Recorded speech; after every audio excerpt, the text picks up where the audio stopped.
NGO와 국제개발협력 2주차 사이버 강의입니다. 오늘은 이제 비영리 조직이 그럼 어떤 역할을 하는지 그런 부분에 대해서 이제 같이 살펴볼 건데요. 먼저 비영리 조직의 기능이나 또는 목적은 공공의 목표를 제공하는 민간 조직으로 규정이 됩니다. 공공의 목표라는 거는 우리가 사적인 어떤 개인적인 그런 목표가 아니라 공동체 사회에서 그 더불어 살아가는 그 공동체 사회에서의 공통적인 목표, 모두를 위한 어떤 최상의 목표, 최선의 목표라고 할 수 있겠죠. 그런 목표를 제공하는 민간 조직이라는 거고요. 또 특히 이제 소외되고 취약한 계층들을 위해서 정치적 권한을 행사할 뿐만 아니라 그들의 대변자적 역할을 수행하고 서비스를 제공하는 기능을 하는 조직들의 구성체를 의미한다는 것입니다. 우리가 보통 이제 그 소외되고 이제 취약한 계층들을 위해서 정부가 많은 정책이나 제도를 가지고 지원을 하거나 서비스를 하고 있죠. 그런데 그런 지원이나 정책이나 제도에 어떤 정치적인 그 차원에서의 개입이 많은 부분이 이제 있을 수 있습니다. 그런데 비영리 조직은 그런 정치적인 권한을 어떤 더 강화해가지고 힘있게 그 대변한다는 것이죠. 그러니까 반드시 그 수행을 할 수 있도록, 반드시 이루어질 수 있도록 약자들을 위해서 옹호하고 대변하고 하는 그런 역할을 수행한다는 거고요. 또 그런 서비스를 제공할 수 있도록 조직의 이제 기능을 갖추는 것이죠. 그런 조직의 구성체를 의미한다는 것입니다. 즉 공적 목표, 즉 공공선에 관련된 명분을 가진 민간 조직이라고 할 수 있습니다. 한마디로 얘기해서 공공선, 결국 우리가 공공선을 추구한다는 거고요. 공공선을 추구한다는 명분을 가지면 어떤 그 비영리 조직으로서의 그 우리가 흔히 정관의 표현이 되거나 조직의 목표를 얘기하는데 그 목표 자체가 공공선을 추구해야 한다는 것이죠. 그러한 민간 조직을 우리가 비영리 조직이라고 하고 있습니다. 구조적이나 운영상의 정의를 잠깐 살펴보면 먼저 공식적인 조직으로 제도화되어 있는 조직입니다. 우리 비영리 조직은 법인격, 뭐 사단법인, 재단법인, 학교법인, 의료법인 형태의 법인격의 형태를 가지고 법적인 제도 안에서 운영이 되는 어떤 그런 공식적인 조직을 말하고 있고요. 또 두 번째는 또 사적 조직도 있습니다. 비영리 조직의 그 민간 단체들, 사단법인, 그러니까 사람들의 어떤 공통적인 목표를 규합하고 그 사람들의 그 합일점을 이루어서 만들어진 사적 조직들이 있죠. 그리고 비영리 조직은 소유자나 대표자 또는 주주들에게 이익 배당을 하는 목적은 없습니다. 이익 배당을 하지 않는다는 것입니다. 그 대신 의사결정 권한은 소유자나 대표자 또는 주주들, 그 다음에 조직에 그 포함이 되어 있는 구성원 모두가 다 같이 의사결정권 과정에 참여하는 그런 그 구성을 가지고 있는 조직입니다. 또 네 번째로는 자치적인 특성이 있습니다. 비영리 조직은 그 어떤 정부나 그 관료의 제지를 받거나 지도를 받거나 어떤 그 요구를 받는 조직이 아니라 사업의 내용이나 방향이나 또 그 추구하는 목적이나를 조직 내부에 자치적으로 의사결정을 하고 뭐 이사회나 아니면 대의원회나 이런 형태로 구성이 되어 있어서 자치적으로 운영한다는 특성이 있습니다. 그리고 자발적인 조직이라는 것입니다. 앞서서 얘기한 대로 공공선을 추구하는데 누군가의 강요에 의해서 아니면 정부의 요구에 의해서 아니면 뭐 어떤 그 대상의 그 특정 대상을 위한 어떤 목표를 가지고 있는 것이 아니라 자발적으로 더 좋은 사회, 더 좋은 바람직한 어떤 공공의 이익을 위해서 그 만들어진 자발적인 조직이라는 것입니다. 비영리 조직의 기능에 대해서 크레이머는 이렇게 얘기를 했는데요. 4가지로 구분을 했습니다. 그럼 비영리 조직이 하는 역할이 뭐냐? 첫 번째는 천병 역할을 한다는 것입니다. 이 천병이라는 건 여러분 잘 아시다시피 앞서서 뭔가 바꾸려고 하는 노력을 하는 선두에 선 어떤 그런 역할을 한다는 것이죠. 그래서 혁신적이고 또 선도적인 프로그램을 시도하려고 한다는 것입니다. 정부나 관료에서 또 제도나 법이 허용하는 범위 내에서 그 틀에 박힌 어떤 과거의 그 모순이 있는 개선이 필요한 이런 정책이나 제도에 앞서서 비영리 조직은 그런 부분을 개선하고 바꾸고 더 좋은 방향으로 아까 공공선이라 그랬었죠. 혁신적으로 할 수 있다는 것이죠. 그리고 앞장선다는 의미를 가지고 있습니다. 그런 그 앞장서는 프로그램을 시도할 수 있는 천병 역할의 조직이고요. 두 번째는 개선자적인 역할을 하는 것입니다. 공공의 역할에 대해서 감시를 할 수 있고 비판을 할 수 있고 또 서비스를 확대하거나 개선을 도모할 수 있도록 그 견인을 하고 있습니다.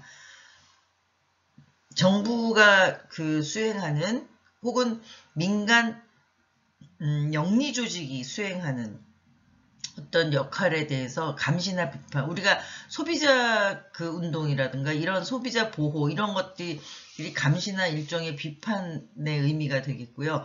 정책이나 제도에 대해서도 그 감시나 비판이라는 기능을 활용해서 더 좋은 개선을 도모한다는 거죠. 결국에 그런 감시나 비판을 한다는 것이 현재의 상황을 유지하거나 과거로 회귀하는 것이 아니라 앞으로의 더 좋은 방향으로 이끌어가는 그런 개선자적인 역할을 한다는 것이고요. 세 번째로는 가치 보호자 역할을 한다는 것입니다. 특정 소수의 특별한 이익을 보호하는 역할을 하는데요. 우리 사회가 추구하는 뭐 더불어 다 같이 함께 잘 사는 더불어 사는 사회 또 공동체적인 의식 이런 부분들의 목표를 두고 취약계층이나 혹은 소외자나 이런 부분들을 위한 이익에 집중적으로 할 수 있다는 것이죠. 그 법이나 제도가 허락하는 한에서 그런 그 서비스나 그런 활동들을 하는 가치를 보호하는 역할. 뭐 여기서 가치라는 거는 어떤 특정 대상이 추구하는 가치가 다 다를 수가 있죠. 그러니까 그 여성으로서의 사회에서의 가치, 혹은 장애인으로서의 사회에서의 가치, 노인으로서의 사회적인 역할의 가치 이런 부분들을 특별하게 보호하고자 했을 때 우리는 비영리 조직을 통해서 할 수 있다는 것입니다. 그리고 네 번째는 보충적인 역할을 하는 건데요. 공공이 가지고 있는 서비스는 한계가 많다고 했습니다. 우리가 지난 시간에도 잠깐 얘기를 했지만 정부의 어떤 그 실패, 그 다음에 계약관계에서의 실패, 그래서 그 서비스의 양과 질적인 어떤 그 부족함, 이런 것들을 보충적으로 제공하기 위해서 비영리 조직은 기능을 하고 존재를 한다고 할 수 있습니다. 비영리 조직의 활성화를 위해서 공공의 역할을 잠깐 살펴보겠는데요. 동반자적인 이론을 기초로 합니다. 비영리 조직 혼자만이 독자적으로 존재할 수 없습니다. 물론 비영리 조직에 앞서서 공공조직도 공공기능, 그러니까 정부나 이런 그 영리 조직의 그런 기능들이 각각 독자적으로 존립할 수 없다는 것이죠. 그래서 동반자 이론을 기초로 비영리 민간을 활용한 사회복지 서비스 공급 정책의 수립 및 집행에서 고려해야 할 정책상의 함의가 있다고 합니다. 쉽게 말씀드리면 우리가 비영리 민간 조직은 사회복지 서비스에 있어서도 공급 정책을 수립하고 또 그것을 실행하는데 많은 어떤 정책적인 뭐 감시자가 될 수도 있고 또 그 개선안을 하는 제안자가 될 수도 있고 이런 역할들을 이제 비영리 조직이 그 공공으로서 공동체를 살아가는 공공의 일원으로서 역할을 할 수 있다는 것이죠. 비영리 조직은 재정 책임의 확보에 대한 어떤 부분이 있는데요. 비영리 조직은 이제 보조금물 지원을 받기도 합니다. 그리고 면세 지위를 갖기도 합니다. 예를 들어서 우리가 이제 기부금을 내면은 그 소득세 법인세 혹은 소득세 감면을 받는다던가 이런 면세권을 갖는 지위를 가지고 있고요. 또 민간의 후원을 장려할 수 있는 제도적인 개혁을 할 수 있습니다. 재정의 어떤 확보를 위해서. 비영리 조직은 영리 조직하고 달리 독자적인 어떤 이익을 추구하는 구조를 가지고 있지 않습니다.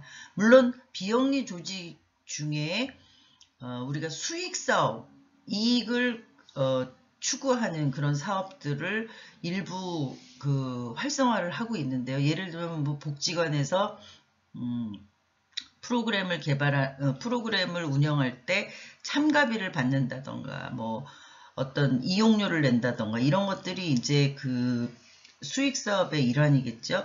이제 그런 부분들을 포함해서 어쨌든 비영리 조직은 그 재정적인 그 어떤 운영상의 재정이 필요한 만큼의 그런 걸 확보를 해야 되는데 그 재정을 확보하는 데 있어서는 형평성이 있어야 된다는 거고요. 다양성이 있어야 된다는 것입니다. 그래서 먼저 형평성이라는 것은 자원을 동원하는 것, 자원을 이제 확보하는 것뿐만 아니라 자원을 배분을 하는 것도 지역이나 또는 인구 집단이나 또는 그 소속에 대한 어떤 그 차별성을 두지 않고 그 공평해야 된다는 것이죠. 그래서 자원 배분을 우리가 공평하게 할 수 있도록 고려를 해야 된다는 것 차원에서는 비영리 조직의 재정은 형평성을 유지해야 된다. 이렇게 얘기를 하고 있습니다. 그리고 두 번째는 다양성입니다. 사회복지 사업이나 시설의 운영에 관해서 여기서는 이제 우리가 비영리 조직을 사회복지 사업의 어떤 그 조직으로만 생각을 할 수 있는데 앞서 얘기했듯이 비영리 조직은 영리를 추구하지 않는 모든 조직을 얘기하고 있습니다. 사회복지 조직은 어쨌든 비영리 조직에 속하게 되겠죠.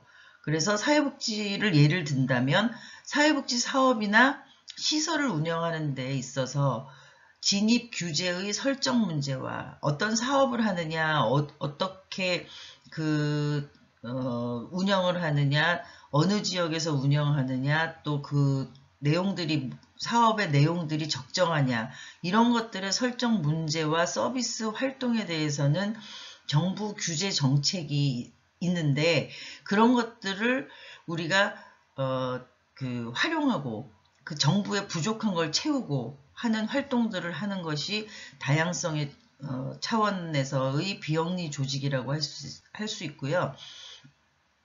또 공공 우선순위를 반영하고 담보할 수 있는 행정적인 법적 책임과 회계상의 책임을 항상 고려해야 합니다.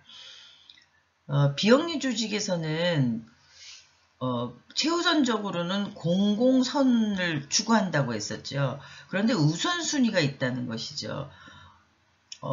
지원을 하거나 서비스를 함에 있어서 우리가 공평하다는 거에 기준을 두고 있지만 그래도 우선순위를 공공의 우선순위입니다. 여기서는 공공의 우선순위를 담보할 수 있어야 되고요. 또 행정적이거나 법적 책임 또 회계상의 책임은 항상 지켜나가면서 비영리 조직의 운영을 해야 된다는 것이죠. 비영리 조직의 그 운영을 하면서 위험성도 있습니다. 비영리 조직이 우리 사회에서 공공조직과 영리조직과 더불어서 분명히 필요한 조직의 형태이고 또 여러 가지 역할이나 기능으로 봐서도 존재에 대한 가치가 분명히 있음에 불구하고 비영리 조직의 위험성이 있다는 것인데요. 비영리 조직이 가질 수 있는 위험성은 민간 부문 서비스의 자율성과 융통성을 저해할 수 있다는 것이죠. 그러니까 지나치게 견제하거나 감시하거나 문제를 삼았을 경우에 민간 서비스에 갖고 있는 민간 부문 서비스가 가지고 있는 자율성의 확장에 좀 제동을 걸 수 있다는 것이고요. 또 서비스 전달자로서의 역할, 그리고 정부 정책의 비판자로서의 역할 간에 견제하고 충돌이 일어날 수 있다는 것입니다. 어떤 차원에서는 서비스를 전달하는 수행하는 비영리 조직의 역할을 수행하면서도 또 어떤 차원에서는 정부 정책의 일부 개선이나 이런 비판자로서의 역할도 해야 되는데, 정부의 지원을 받는 민간 부문의 지원을 받는 비영리 조직인 경우에 지원을 받는 기간, 재정적인 부분에서 아까 확보라 그랬었죠. 재정적인 그 지원을 받는 기관으로서 또 비판을 하거나 개선점을 일방적으로 제시를 했을 때 그 역할 간에 서로 충돌하거나 그 이견이 있을 수 있다는 것입니다. 여기에 대한 내용으로는 비영리 조직의 위험성에 대한 내용으로는 비영리 민간 조직에 대한 보조금, 계약금을 지불하는 방식과 운영이 저비용 고효율을 지향해야 하는 것입니다. 비영리 민간 조직은 대부분이 보조금이나 아까 얘기한 이용료나 약간의 수익사 혹은 계약, 그 다음에 기부금 이런 형식으로 운영이 되고 있습니다. 그런데 운영을 하면서 저비용 고효율이라는 그 키워드를 항상 생각해야 된다는 것이죠. 우리가 서비스를 전달하는 비영리 기관으로서 과연 비용을 효율적으로 쓰는지, 또 더 낮은 비용으로 서비스를 제공할 수 있는 방향은 없는지에 대한 고민을 항상 해야 된다는 것이고요. 두 번째는 서비스 기능과 관련되지 않은 사항에 대해서는 간섭을 배제해야 된다는 것입니다. 형식적인 규정에 집착해서 효율적이고 전문적인 프로그램 운영에 장애를 갖고 와서는 안 된다는 것입니다.